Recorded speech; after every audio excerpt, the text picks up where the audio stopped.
Депутаттық сауалымыз премьер-министр Олжас Бектеновке. Өткенде ғана Маңғыстау өңірінде болған оқиға барша ата-аналардың уайымын күшейтті. Өздеріңізде естіп біліп отырсыздар, 16 жастағы бала итке таланып, ауыр жағдайда ауруханаға түсті.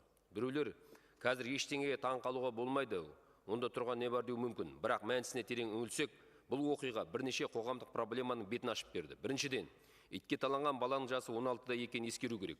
Оның орнында 3-4 жастағы бүлдіршін болса, жағдайының қандай болатынын елестету қиын. Екіншіден, бұл ақпарат құралдарында жазылып, резонанс тудырған оқиға. Соған орай облыстық ауруханада итке таланған балаға қажетті ем шараның бәрі жасалынды. Бірақ ауылдарда ит талаған баланың бәріне дұрыс медициналық көмек дер кезінде жасалып жатыр ма? Әрине жоқ. Үшіншіден, дене жарақаты жазылар, ал баланың психикасына келтірілген зақым мен оның салдарын кім ойлайды? Бұл дерт өмір бойы адамның тағдырына кері әсер етпей ме? Соңғы кезде балаларды қойып бұралқы иттер ересектерге шабуыл жасаған оқиғалар да көбейіп кетті. Сонда бұралқы аш иттерді тия алмасақ, жас бала мен қорғансыз кәрілерді олардан қорғай алмасақ, біз кімбіз? Бұралқы иттер туралы сөз болса, жануарлар құқығын қорғаушы кейбір ұйымдар өре тұрады. Түсінеміз, олар USAID сияқты батыстық ұйымдардан алған гранттарының ақшасын ақтау керек болар. Бірақ жануарлар құқығы адам құқығынан жоғары болғаны ма? Қазақстан Республикасының ең бірінші байлығы адам.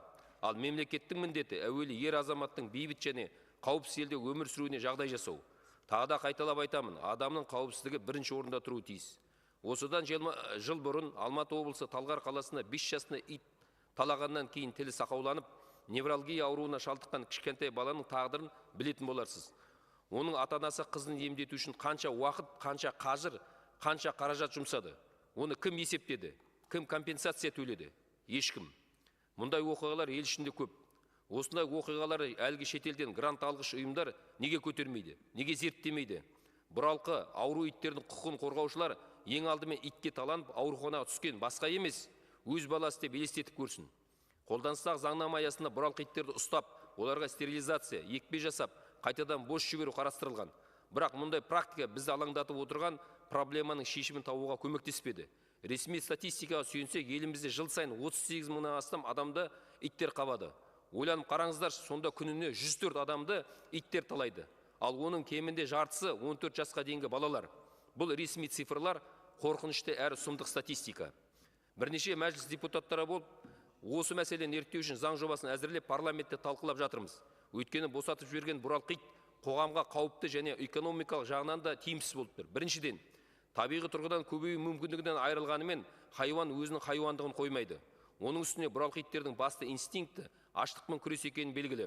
Аш ит адамға шабуыл жасаудан тайынбайды. Оның үстіне бұралқы иттер түрлі жұқпалы аурулар таратады. Екіншіден, қала мен ауылда бұралқы иттердің саны азаймай отырған бір себебі оларды асырап алған адамдардың жауапсыздығы. Үшіншіден, бұралқы иттерді арнайы үй-жайларда ұстап, оларды күтіп бағуға мемлекеттік бюджеттен қыруар ақша бөлінеді. Есептеп көріңіздер, мектепте бір баланы тамақтандыруға мемлекеттік бюджеттен күніне 840 теңге бөлінеді. Ал бір итті стерилизация, вакцинация, шиппен және операциядан кейін күтіп ұстауға 20 мыңнан 40 мыңға дейін қаржы керек екен. Әділет қайда? Адамға деген жанашырлық қайда?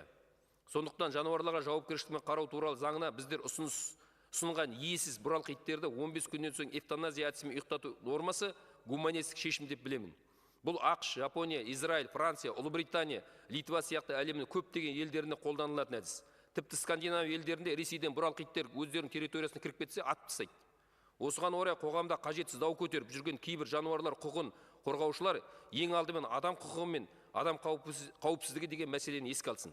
Тіпті олар ақбөкендер мен Каспийдің ит балығы мыңдап қырылғанда неге бастарын бұғып үндемей қалды? Әлде батыста отырған дирижерлері гранттарын тек иттер мен мысықтарды қорғау үшін берді ме? Бұралқы иттерді мәселесін қоғамда жүйелі түрде шешу үшін үкімет келесі мәселелерді қолға алу керек. Бірінші, өздерін зоо қорғаушыларымыз деп тіркелген барлық ұйымдардың қандай көздерден және қандай мақсатта қаржы алғанын тексеру қажет. Екінші, азаматтарды, парламент депутаттары мен мемлекеттік қызметкерлерді, әлеуметтік желілер мен бұқаралық ақпарат құралдарында балағаттап қаралау жабу фактілерін зерттеп және зерделеп, осыны ұйымдастырып отырған тұлғаларды анықтап, олардың іс-қимылына құқықты баға берілуі тиіс. Үшінші, қолданса заңның аясында көшедегі бұралқы иттерді жаппай ұстап, қамау шараларын алсын, агрессия көрсеткендерін және жұқпалы аурумен ауыратындарын эвтаназия жасау мүмкіндіктерін қарастырсын. Құрметпен Аманат фракциясының мүшелері.